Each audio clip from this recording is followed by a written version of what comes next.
एक बार फिर स्वागत है आपका। जो कहूंगा सच कहूंगा, डंके की चोट पर कहूंगा। पूजा सिंघल बोलेगी, राज खोलेगी, डीएमओ भी बोलेंगे, राज खोलेंगे, लेकिन मैडम का बीपी तो फ्लक्चुएट कर जा रहा है। बार बार मेडिकल टीम ईडी ऑफिस जा रही है, मैडम का बीपी भी नाप रही है। इतने दिन हो गए, लेकिन न खुलासे खत्म हो रहे हैं, न पूछताछ खत्म हो रही है। आज भी नया खुलासा है। कहां कहां प्रॉपर्टी है मैडम की, देखिए रिपोर्ट। पूजा बोलेगी, राज खोलेगी, डीएमओ बोलेंगे, राज खोलेंगे। पूजा सिंघल से ईडी दफ्तर में पूछताछ का दौर जारी है। पूजा सिंघल के साथ साथ पिछले कई दिनों से कई डीएमओ से भी पूछताछ लगातार जारी है। पूजा ने सितंबर 2014 में अशोक नगर में 24 डेसिबल का प्लॉट खरीदा। इसकी कीमत 80 लाख रुपए दिखाई गई है, यानी करीब 3,34,000 रुपया प्रति डेसिबल, जो तब का सरकारी वैल्यू था। जबकि उस समय अशोक नगर सोसाइटी में कम से कम 15 लाख रुपए प्रति डेसिबल की दर से प्लॉट बिके। आज उस प्लॉट की कीमत 22 से 25 लाख रुपए प्रति डेसिबल है। मतलब सरकारी वैल्यूएशन पर प्लॉट की रजिस्ट्री कराने के लिए कम कीमत दिखाई गई। पूजा ने अशोक नगर के प्लॉट को एक स्कूल को किराए पर दिया है। उससे वर्तमान में सालाना कमाई 7 लाख रुपए दिखाया है। जबकि पता चला है कि उन्होंने वर्ष 2020 में 12 लाख रुपए सालाना किराया और प्रति वर्ष 5% का इंक्रीमेंट पर एग्रीमेंट किया है। मतलब किराए से सालाना कमाई में भी 5 लाख रुपए छुपा लिए गए। पूजा ने पति अभिषेक झा की ओर से ऑर्किड कॉम्प्लेक्स में 2012 में 4500 वर्ग फीट का कॉमर्शियल स्पेस 1 करोड़ 10 लाख में खरीदने का जिक्र किया है। यहाँ पर पल्स डायग्नोस्टिक सेंटर चल रहा है। पूजा ने यहाँ से 6 से 24 लाख सालाना किराए की आय दिखाई है। सीए ने कहा, अभिषेक खुद प्रॉपर्टी का इस्तेमाल करें तो रेंट से कमाई दिखाने का सवाल ही नहीं उठता। ब्लैक मनी व्हाइट करने के लिए जरूर दिखाया जा सकता है। इतना ही नहीं, एक बार जब ईडी ने दबिश बनाई है तो अब ईडी कार्यालय लोगों का पहुंचना भी शुरू हो गया है, जो पूजा सिंघल से जुड़े कई मामलों की जानकारी लेकर यहां पहुंच रहे हैं। पूजा सिंघल प्रकरण अभी सुर्खियों में है, ईडी के द्वारा गिरफ्तार किया गया है। और पूजा सिंघल प्रकरण में मैंने 20 फरवरी 2018 को प्रधानमंत्री कार्यालय को एक आवेदन दिया था, जो आरटीआई से मैंने प्रधानमंत्री कार्यालय से निकाला है। उस आवेदन में मैंने जिक्र किया था कि इनको गलत तरीके से प्रोन्नति दी गई है, चूँकि ये मनरेगा घोटाले में आरोपी थी और पलामू में कठोतिया कोल ब्लॉक, जो सीएनटी और एसपीटी एक्ट का उल्लंघन कर इन्होंने वो कोल ब्लॉक को उषा मार्टिन को देने का काम किया और उषा मार्टिन ने हिंडाल्को को देने का काम किया। उस मामले में आरोपी थी, कई अधिकारी उसमें जेल गए थे।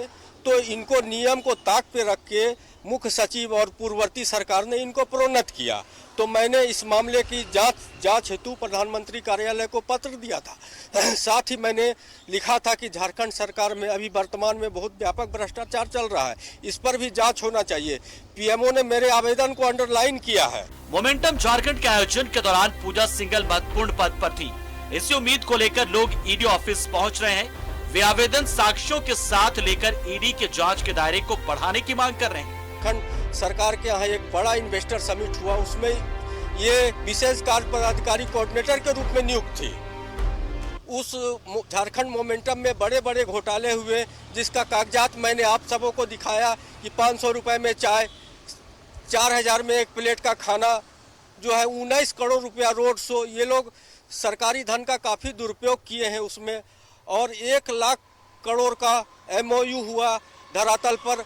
आज तक कोई 1000 रुपया भी नहीं झारखंड मोमेंटम से कमा पा रहा है। यानी अब पूजा बोलेगी, डीएमओ भी बोलेंगे, सबके राज खोलेंगे। बस इंतजार करना है, अभी तो बहुत खुलासे बाकी हैं। न्यूज़ 11 भारत के लिए रांची से मोहम्मद इमरान की रिपोर्ट।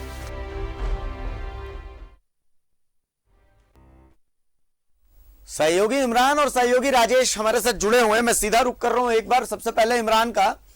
इमरान, पूरे दिन नजर है आपकी, न खुलासे खत्म हो रहे हैं और न पूछताछ खत्म हो रही है। और सवाल तो ऐसे ऐसे कि मैडम की तबीयत जो है वो खराब हो जा रही है, बीपी जो है वो फ्लक्चुएट कर जा रहा है। अब जैसे अशोक नगर में कोई कह दे कि भाई 3-3.5 लाख रुपए डिसमिल जमीन लिया है और इसको मान लिया जाए तो ये तो बड़ा अचरज की बात है, वो भी 2014-15 के आसपास में, वो जगह जहां पर अव्वल तो जमीन मिलेगी नहीं, और मान लेते हैं कि पूजा सिंघल की साख के आगे जमीन मिल भी जाएगी, तो क्या 3-3.25 लाख रुपए डिसमिल वहां पर जमीन मिल सकती है? मतलब ये तो कॉमन सेंस की बात है। और इतना ही नहीं, जानकारी ये मिल रही है कि कांके रोड में थोड़ा सा आगे चले जाइएगा तो वहां भी मैडम की प्रॉपर्टी है।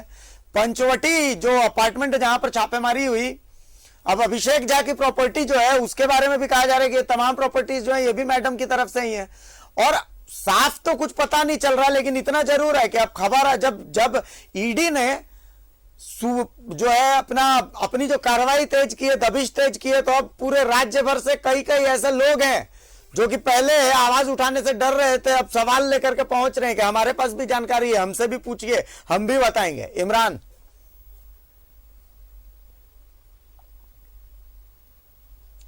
देखिए बिल्कुल अभिषेक, जिस तरह से यह पूरा मामला जब सामने आया तो किसी को भी इस बात का अंदाजा नहीं था कि जिस तरह से ईडी की कार्रवाई चल रही है वो इतने लंबे समय तक चलेगी और लगातार जांच का दायरा जो है वह बढ़ेगा। लगातार पूछताछ की जा रही है, पूछताछ जो है वो खत्म होने का नाम नहीं ले रहा। आज भी डीएमओ से पूछताछ की गई, मेडिकल टीम पहुंचे, चूंकि तीखी सवालों से पूजा मैडम की जो तबियत है वो नासाज हो जाती है और कहीं ना कहीं उसकी हालत बिगड़ जाती है, जिसके बाद आनन फानन में डॉक्टर को बुलाना पड़ता है। डॉक्टर बाहर निकलते हैं, कहते हैं कि पूजा मैडम बिल्कुल ठीक है, रेस्ट की जरूरत है।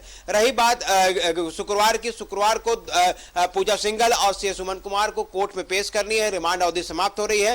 रिमांड अवधि के लिए एक बार फिर से जो ईडी की टीम है वो चाहेगी कि दोनों को एक बार फिर से और कुछ दिनों के लिए रिमांड में लेकर के पूरे मामले की पूछताछ की जाए। लेकिन इस पूरे पूछताछ के दौरान जो अब तक जानकारियां मिल रही हैं, जिस तरह से पूजा सिंघल ने अपनी संपत्ति अर्जित की है और संपत्तियों का जो ब्यौरा है वो काफी लंबी है। एक फेरिस्ट अगर हम निकालें, चाहे वो अशोक नगर हो, बरियातू हो, या फिर काके रोड हो, या फिर उरमांझी हो, या फिर पिठोरिया हो, इन तमाम जगहों पर पूजा सिंघल से जुड़े जो संपत्ति है इनके बारे में ईडी को जानकारी मिली है। अशोक नगर की संपत्ति जो कि हाई प्रोफाइल इलाका माना जाता है, पॉश इलाके माने जाते हैं, यहां पर आप 3.5 लाख रुपए में आप किराए के मकान नहीं खरीद सकते हैं, ले सकते हैं। अगर बढ़िया सी जगह है, लंबी चौड़ी जगह रहे तो वहां पर ये सारी चीजें आपको मिलेगी नहीं। 3.5 लाख रुपए डिसमिल में आपको जमीन कहां से मिल जाएगी मैडम? ये सारी चीजें सामने जांच के क्रम में भी यह बातें सामने आई हैं। लेकिन जिस तरह से तथ्यों को छिपाया गया है, इसी तथ्यों को उजागर करने के लिए लगातार ईडी की जो टीम है वो पूजा सिंघल से कड़ाई से जब पूछताछ करती है और जब दस्तावेजों के आधार पर जब उनसे सवाल के जवाब मांगे जाते हैं, तब पूजा मैडम की जो तबियत है वो नासाज हो जाती है। तो अपने आप में ये बताने को काफी है कि ईडी की टीम जो है वो लगातार इस पूरे मामले में कड़ाई से आगे बढ़ रही है और जो लगातार भ्रष्टाचार के मामले में लिप्त रही है निलंबित आईएएस अधिकारी के रूप में पूजा सिंघल, इस पर के जो कारनामे हैं, चाहे वो मनरेगा हो, खनन हो, या फिर पल्स हॉस्पिटल से जुड़े मामले हो, तमाम मामलों को लेकर के ईडी खंगाल रही है। परत दर परत नई खुलासे हो रहे हैं। अशोक नगर जैसे इलाके में अगर आप रेंट में किसी को भी जमीन देते हैं या फिर घर देते हैं या फिर छोटी सी जगह भी उपलब्ध कराते हैं तो वहां से आपको लाखों रुपए महीने आपको आसानी से मिल जाएंगे। लेकिन यह भी तथ्यों को छिपाया गया, कम दर्शाया गया कि उसे सालाना बेहद कम दर पर उसके पास पैसे मिल रहे हैं, जो कि कहीं से भी ये वाजिब नहीं है। चूंकि अशोकनगर का इलाका किस तरह का है ये पूरी सही बात है इमरान, बिल्कुल सही बात है। राजेश जी भी हमारे साथ जुड़े हुए हैं। इमरान, राजेश जी भी हमारे साथ जुड़े हुए हैं। एक बार मैं राजेश जी का रुख कर रहा हूं। राजेश जी, सवाल उधर पूजा सिंघल से ईडी पूछती है, हाथ पांव इधर झारखंड के अलग अलग कोने में बैठे हुए लोगों के फूलते हैं, चाहे वो आईएएस अधिकारी हो, चाहे वो राजनेता हो, चाहे वो पॉलिटिकल दलाल हो, चाहे वो यूं समझ लीजिए कि पॉलिटिशियंस हो, चाहे वो ऐसा समझ लीजिए कि लो प्रोफाइल लोग हो। मतलब कयासों के बाजार गर्म है। कयास तो यहां तक पहुंच जा रहे हैं कि भैया रोज करोड़ों करोड़ का टर्नओवर था, कैश से भरी हुई गाड़ी रोज यहां से कलकत्ता के लिए निकलती थी। इस तरीके के भी कयास लगाए जा रहे हैं। हालांकि अब तक कुछ कहा नहीं गया है। राजेश जी,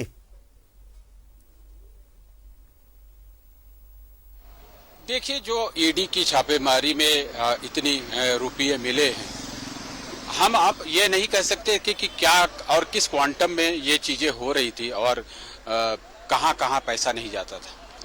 क्योंकि अगर हवाई बातें रहती तो शायद इतनी बातें चर्चा नहीं होती और ये देश विदेश में इस बात की चर्चा हो रही है। और देखिए, ईडी इसलिए सख्त है क्योंकि इसके तार धीरे धीरे बढ़ते जा रहे हैं और बढ़ते बढ़ते ये कहाँ पहुँच रहे हैं आपको भी पता है, हमें भी पता है, राज्य की जनता को भी हम लोगों के माध्यम से पता है। ये सच है या झूठ ये हम नहीं तय करते, जनता देख रही है सबके सामने। जो इतने करोड़ रुपए बरामद हुए वो किसके थे और कहां से मिले, मनरेगा घोटाला हुआ उसके उन केसों का क्या हुआ, इनके पूजा सिंघल के खिलाफ इतने मामले दर्ज है, खूंटी में इतने दर्ज है, पलामू में उन्होंने जो काम किया है, कठौतिया माइंस का मामला, चतरा में जो काम किया, ये सभी चीजें साफ साफ तौर पर दिख रही थी कि राज्य की जनता जो मतलब अधिकांश यहाँ की जनता जो है वो गरीबी रेखा के नीचे है, उसे इन सब चीज़ों से बहुत लेना देना नहीं है कि कौन भ्रष्ट है, कौन भ्रष्टाचार में लिप्त है और कौन कितना कमा रहा है। वो तो अपनी दाल रोटी के जुगाड़ में लगा रहता है। लेकिन कुछ लोग जो हैं 20-25% ऐसे लोग हैं जो कि इसके बारे में जानकारी रखना चाहते हैं या रखते हैं, और उन्हें ये पता है कि पैसे कहाँ से आते हैं, कैसे एक्सटॉर्ट किए जाते हैं विभिन्न नामों के आधार पर। आपने देखा कि एक डीएमओ ने कहा कि पैसे अगर समय पे नहीं आते थे तो वो पैसे जो है के लिए खान विभाग से फोन जाता था। मैं जल्दी से बिल्कुल सही बात कह रहे हैं। देखिए आपने बात की, आपने जो बात की राजेश जी, मैं चाहता हूं बड़ी इंटरेस्टिंग चीज एक हम दिखाते हैं। देखिए इन तमाम चीजों का केंद्र पल्स अस्पताल है। चूंकि इमरान जुड़े हुए हैं, राजेश जी आप भी जुड़े हुए हैं, तो मैं मेरे पैनल से एक बार रिक्वेस्ट करता हूं कि पल्स अस्पताल की तो बात हो गई, पल्स डायग्नोसिस का भी एक खेला है। हमारे सहयोगी सत्यव्रत ने तस्वीरें दिखाई है कि कैसे आधे अधूरे भवन में पल्स डायग्नोसिस चल रहा है, पल्स डायग्नोस्टिक चल रहा है। देखिए एक छोटी सी रिपोर्ट है, पहले आप उसको देखिए, उसके बाद हम एक बार वापस से कुछ दिखाते हैं आपको। रिपोर्ट दिखाइए एक बार। पूजा सिंघल से पूछताछ के दौरान इन्फोर्समेंट डायरेक्टरेट की टीम हर रोज कुछ ना कुछ नया खुलासा कर रही है, लेकिन उन सब के बीच पूजा सिंघल के अवैध कमाई से बने अवैध पल्स अस्पताल पर अब तक कोई कार्रवाई होता हुआ नहीं दिख रहा है। मैं आपको दिखाता हूं कि मेरे पीछे यही वो पल्स अस्पताल है जो कि पूजा सिंघल के अवैध कमाई से बनाई गई थी। फिलहाल जो पूरा यह भवन है वो भी अवैध तरीके से निर्माण हुआ है, क्योंकि इस भवन के निर्माण के लिए अब तक नगर निगम से नक्शा पास नहीं कराया गया। और आप तस्वीरों में खुद देख लीजिए कि कैसे रांची के बरियातू मुख्य सड़क पर पल्स अस्पताल में अभी भी निर्माण कार्य चल रहे हैं, यानी कि अर्ध निर्मित भवन में अस्पताल धड़ल्ले से चल रहा है और पिछले करीब 2 साल से इसी तरह से निर्माण कार्य हो रहे हैं। बावजूद कोई भी अधिकारी देखने को तैयार नहीं है। आप देखिए कि बरियातू का जो यह मुख्य सड़क है, जहां पर कई बड़े अस्पताल जो हैं वो इस सड़क पर हैं। राज्य का सबसे बड़ा अस्पताल रिम्स है। सैकड़ों की संख्या में हर दिन मरीजों की जान बचाने के लिए इस बरियातू सड़क पर जो है वो एम्बुलेंस गुजरते हैं। लेकिन आप देखिए कि जो व्यक्ति पल्स अस्पताल आते हैं अपने मरीज का हालचाल जानने, या फिर जो पल्स अस्पताल के कर्मचारी हैं, उनके वाहन लगाने के लिए पल्स अस्पताल में कोई व्यवस्था नहीं है। और वैसे में आप देख सकते हैं कि बरियातू के मुख्य सड़क पर 2 पहिया 4 पहिया वाहन लगाए जाते हैं और कई बार इन वाहनों के कारण जो है वो सड़कों पर जाम की स्थिति उत्पन्न हो जाती है। कई बार गंभीर रूप से बीमार मरीज जो एम्बुलेंस में होते हैं वो इस जाम में फंस जाते हैं। एक और तस्वीर आप देखिए कि जो पल्स अस्पताल का सिक्योरिटी ऑफिस है वो आपको सड़क पर ही दिख रहा होगा, यानी कि जब इस सिक्योरिटी ऑफिस का निर्माण पल्स अस्पताल के पास किया गया उस वक्त किसी भी अधिकारी की नज़र शायद उस सिक्योरिटी ऑफिस पर नहीं पड़ी कि कैसे बीच सड़क पर जो है वो सिक्योरिटी ऑफिस बना दिया गया, लेकिन कोई देखने वाला नहीं। अभी भी फिलहाल पल्स अस्पताल में निर्माण कार्य चल रहे हैं।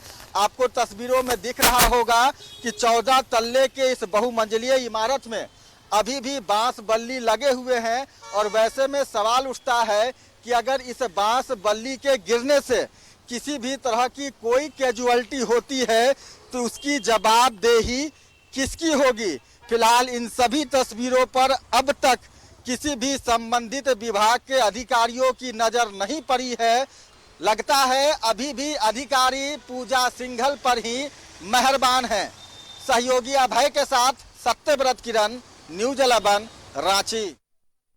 सहयोगी इमरान और सहयोगी राजेश जी दोनों बैचों में हुए हमारे साथ, अभी बने हुए हैं हमारे साथ। इमरान भाई, पूरा सिस्टम है, लेकिन देखिए आपके इस पूरे सिस्टम के नीचे 14 तल्ला 15 तल्ला बिल्डिंग बन गई, जमीन भूयरी है, नक्शा पास नहीं है, मतलब कहीं से भी कुछ भी प्रॉपर नहीं है। इसके बावजूद धड़ल्ले से यह अस्पताल चल रहा है। इसे ही तो पावर, पैसा, सब कुछ कहते हैं। इमरान,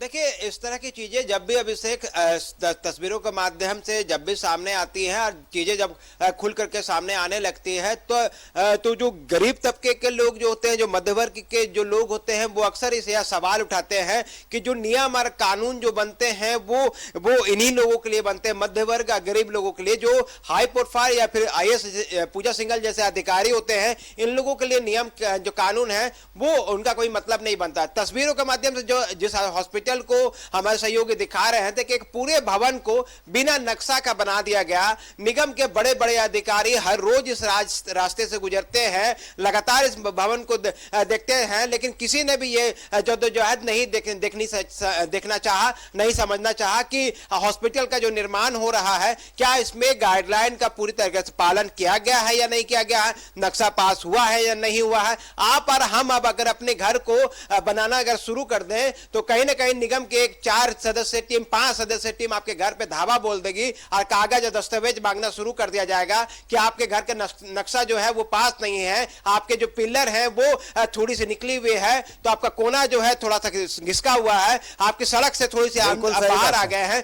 10 तरह के नुक्से निकाल दिए जाएंगे और आपके निर्माण कार्य को पूरे होने से पहले फुल स्टॉप लगा दिया जाएगा। लेकिन इतने भव्य तरीके से भवन बनाए गए बीच सड़क पर, वो भी रांची के एक ऐसे इलाके में जहां हर दिन उस इलाके में एक से बढ़कर एक अधिकारी उन सड़कों से पास होते हैं। अगर नहीं भी होते होंगे तो तस्वीरों के माध्यम से, पेपर के माध्यम से, अखबार के माध्यम से, न्यूज 11 भारत के माध्यम से। बहुत सही बात बोली इमरान। देखिए, राजेश जी के पास भी मैं यही सवाल लेके आ रहा हूं। राजेश जी, पूरे देश में बुलडोजर वाली सियासत चल रही है, लेकिन असल में लगता है कि रांची में सबसे ज्यादा इस बुलडोजर की जरूरत है। राजेश जी। हाँ, ये रांची नगर निगम का आप देखिए मेहरबानी किस प्रकार से है, जैसे कि रिपोर्ट आपने दिखाई है, और कि अगर कोई गरीब का कोई इंक्रोचमेंट का मामला आ जाएगा, तुरंत ये लोग उठ कर तैयार हो जाएंगे, इन्फोर्समेंट डिपार्टमेंट उनका लग जाएगा जो हटाता है अतिक्रमण। लेकिन बड़े बड़े जो प्रतिष्ठान हैं, जिनके रसूखदार लोग के हैं, उनके खिलाफ इन्हें कार्रवाई करने की हिम्मत नहीं होती। तो आप देखें कि जैसा कि पल्स हॉस्पिटल के विषय में बताया गया कि इंक्रोचमेंट है, उसके बाद आज भी वहाँ पर कई चीज़ें ऐसी हैं जो कि लीगलाइज नहीं है, तो उनके खिलाफ ये कार्रवाई नहीं कर सकते। लेकिन हमारा ये मानना है कि जिस प्रकार से जो पावर, पैसे का उपयोग करके लोग इस तरह की चीज़ें बनाते हैं, प्रतिष्ठान तैयार करते हैं और जनता के बीच एक मैसेज सरकार के बिहाफ में जाता है कि देखिए ये अधिकारी है, उनका ये हॉस्पिटल है, तो कितने पैसे कमाते होंगे और कहाँ से कमाते होंगे, ये एक संदेश सरकार पर के इमेज पर भी जाता है। तो सिस्टम का ये दोष है कि हम ऐसे अधिकारियों को, ये अलग बात है कि आज ईडी ने ये जो खुलासे किए हैं तो एक बड़ी मछली हाथ लगी है, लेकिन राज्य में आप देखें कि जो भ्रष्टाचार निरोधक ये आपका ब्यूरो है ACB, वो कहाँ रहता है? वो हमेशा कहीं देखिएगा 2000, 5000, 10,000, 20,000 वाली छोटी मछलियों को पकड़ने में महारत हासिल किए हुए हैं। लेकिन बड़े बड़े अधिकारी हैं, वो बच निकलते हैं। ACB को कम से कम सीख लेने की जरूरत है। ACB को कम से कम सीख लेने की जरूरत है कि सिर्फ 2000, 5000 वाले घूस लेने वाले नहीं होते, घूस लेने वाले 2 करोड़ और 5 करोड़ वाले भी होते हैं, और उनको भी उसी चश्मे से देखना पड़ेगा। आपसे भी उम्मीद की जाती है कि आप भी ऐसी बड़ी कार्रवाइयों को अंजाम दें, ताकि लोगों का विश्वास जो है वो कम से कम आपके ऊपर बने। ये बहुत जरूरी है। चलिए, बहुत शुक्रिया इमरान, बहुत शुक्रिया राजेश जी आपका इस तमाम चर्चा के लिए, इस तमाम जानकारी के लिए। और बहुत अच्छे नोट पर यह बात खत्म होती है कि ACB को सीखने और समझने की जरूरत है कि भैया कार्रवाई करते हैं, कर्मचारी को पकड़ते हैं, पंचायत सेवक को पकड़ते हैं, मुखिया को पकड़ते हैं, तो क्यों नहीं बड़े अधिकारियों को भी आप पकड़ते हैं? क्या बड़े अधिकारी घूस नहीं लेते?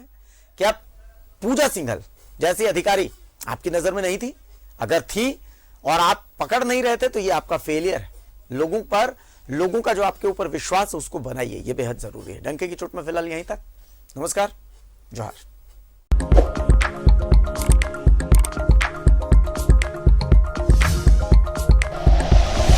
Like and share videos, subscribe करें हमारा चैनल और प्रेस करें बेल आइकॉन। न्यूज़ 11 भारत, सच है तो दिखेगा।